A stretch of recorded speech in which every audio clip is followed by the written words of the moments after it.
दिल्ली में कुछ बिजली के कनेक्शन ऐसे थे जिनमें महीनों तक बिजली की खपत शून्य दर्ज हो रही थी, लेकिन उन कनेक्शनों के नाम पर बिजली की सब्सिडी फिर भी दी जा रही थी।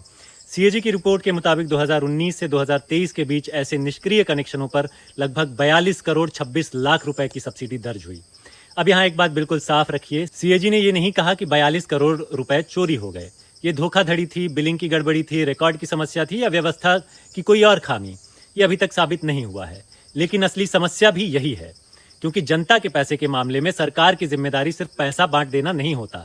सरकार को यह भी पता होना चाहिए कि पैसा किसे मिल रहा है, क्यों मिल रहा है, उसकी जांच कौन कर रहा है। और रिपोर्ट में सवाल सिर्फ इन निष्क्रिय कनेक्शनों पर नहीं उठा। दिल्ली में 200 यूनिट तक की बिजली पूरी तरह सब्सिडी के दायरे में थी और 201 से 400 यूनिट तक 50% सब्सिडी दी जाती थी। सीएजी का कहना है कि 400 यूनिट की सीमा तय करने का ठोस आधार सरकारी रिकॉर्ड में नहीं मिला। इस व्यवस्था के दायरे में करीब 80% घरेलू उपभोक्ता आ गए।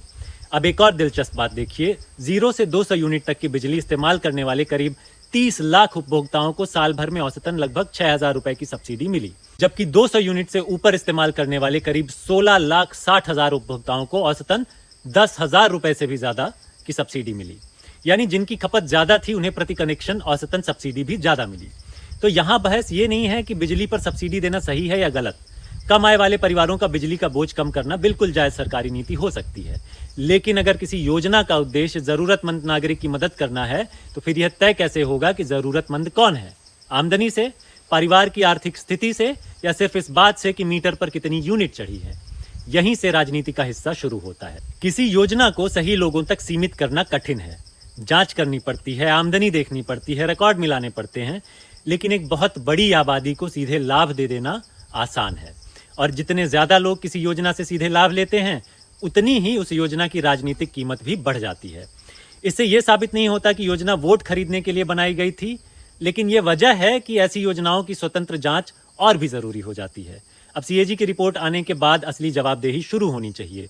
सरकार बताए कि ये 42 करोड़ रुपए निष्क्रिय कनेक्शनों तक कैसे पहुंचे, गलती कहां हुई, जिम्मेदारी किसकी थी, क्या इस पैसे की वसूली हो सकती है, और सबसे जरूरी, ऐसा दोबारा ना हो उसके लिए व्यवस्था में क्या बदला गया।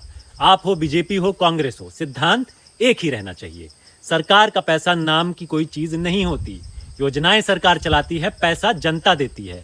इसलिए किसी कल्याणकारी योजना के लिए सरकार का धन्यवाद करने से पहले उसका हिसाब मांगना भी उतना ही स्वाभाविक होना चाहिए, क्योंकि लोकतंत्र में लाभ लेना नागरिक का अधिकार हो सकता है, लेकिन उस लाभ का हिसाब मांगना भी नागरिक का ही अधिकार है।